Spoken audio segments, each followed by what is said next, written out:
आज हम बात करेंगे बहुत ही कॉमन टॉपिक के बारे में, बहुत ही कॉमन पेन के बारे में। वो है मेंस्ट्रुअल क्रैम्प्स, जिसे हम मेडिकल टर्म्स में डिस्मेनोरिया कहते हैं, यानी मेंसेस के दौरान होने वाला पेन।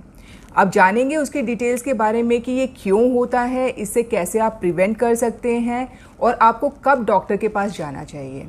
तो सबसे पहले देखते हैं कि ये होता क्यों है। मेंसेस पेन इसलिए होता है क्योंकि यूट्रस में अंदर लाइनिंग बन जाती है और वो लाइनिंग हर महीने के महीने वो शेड होती है।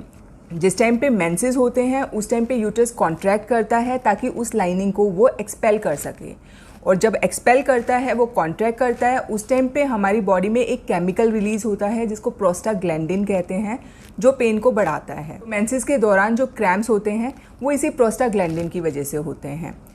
ज़्यादातर फीमेल्स ने कभी ना कभी इस दर्द को ज़रूर सहा होता है। कई बार क्या होता है, पेशेंट्स की कंप्लेन होती है कि ये बहुत ही माइल्ड सा पेन है, एनोइंग सा पेन है, जिसे वो इजीली सहन कर सकती हैं। तो उस केस में हमें ज़्यादा चिंता करने की ज़रूरत नहीं है।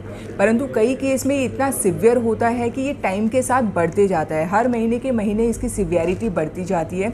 उस केस में मेरी सलाह यही है कि आप डॉक्टर से ज़रूर मिलें ताकि आप प्रॉपरली वो डायग्नोसिस कर पाएँ कि कहीं इसके पीछे कोई और कारण तो नहीं है।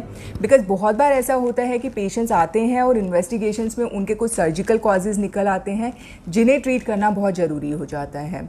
ज़्यादातर केसेस में क्या होता है कि टाइम के साथ साथ इसकी सिवियरिटी कम होती रहती है और एक बार चाइल्ड बर्थ के बाद फीमेल को काफ़ी हद तक इससे राहत मिल जाती है।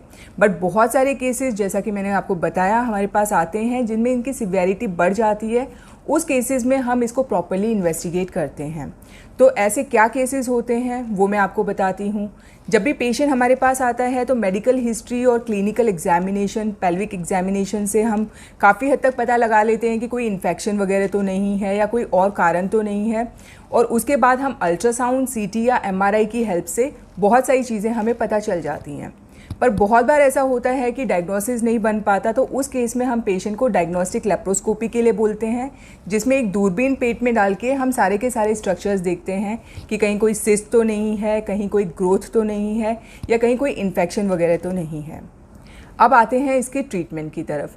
ट्रीटमेंट में जो over the counter pain killers मिलते हैं, यूजुअली उससे ये ट्रीट हो जाता है, बट फिर भी मैं हमेशा कहती हूँ कि उसको अपनी तरफ से मत लीजिए, सेल्फ मेडिकेशन से हमेशा बचिए। बिकॉज़ ये दवाइयाँ बहुत ईजिली हमें विदाउट प्रिस्क्रिप्शन मिल जाती हैं, परंतु लॉन्ग टर्म में अगर हमने यूज़ किया तो ये किडनी पे डैमेज कर सकती हैं, ये हमारे स्टमक में अल्सर्स कर सकती हैं, ब्लीडिंग कर सकती हैं।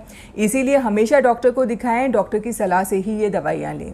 सेकेंड चीज़ जो होती है वो कई बार ये होता है कि इतना सिवियर पेन होता है कि पेशेंट को हार्मोनल थेरेपी पे डालना पड़ता है, जिसमें हम हार्मोनल बर्थ कंट्रोल पिल्स देते हैं और पेशेंट को काफ़ी हद तक इससे भी रिलीफ मिल जाता है।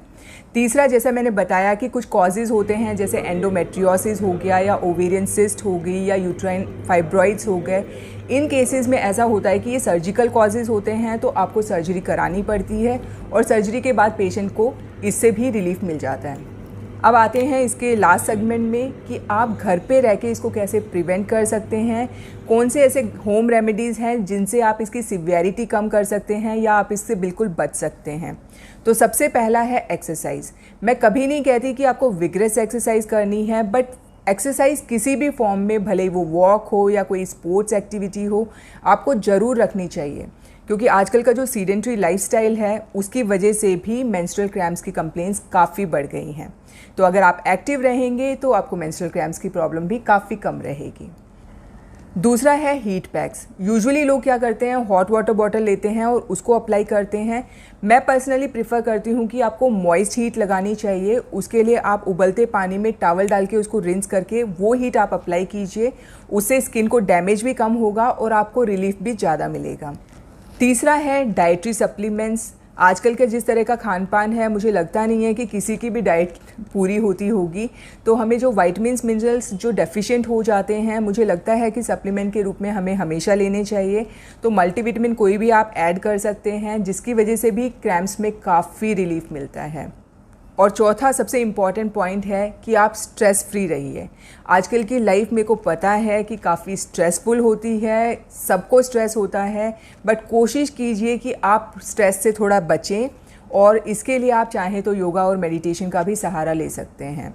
तो मेंस्ट्रुअल क्रैम्प्स नो डाउट बहुत कॉमन कंडीशन है, बट मेरे को लगता है कि अगर ये आपको बहुत सिवियर होती है तो आप टाइमली डॉक्टर की सलाह ज़रूर लें, बिकॉज जो मैंने सर्जिकल कॉजेज़ बताए हैं जैसे एंडोमेट्रियोसिस या यूट्राइन फाइब्रॉइड या ओवेरियन सिस्ट वगैरह, इन सब की वजह से ये हो सकता है कि आगे चल के आपको इनफर्टिलिटी फेस करनी पड़े। तो अगर आप टाइमली सलाह लेंगे तो आप इनफर्टिलिटी से तो बचेंगे ही, साथ में आपको मेंस्ट्रुअल क्रैम्प से भी काफ़ी हद तक रिलीफ रहेगा।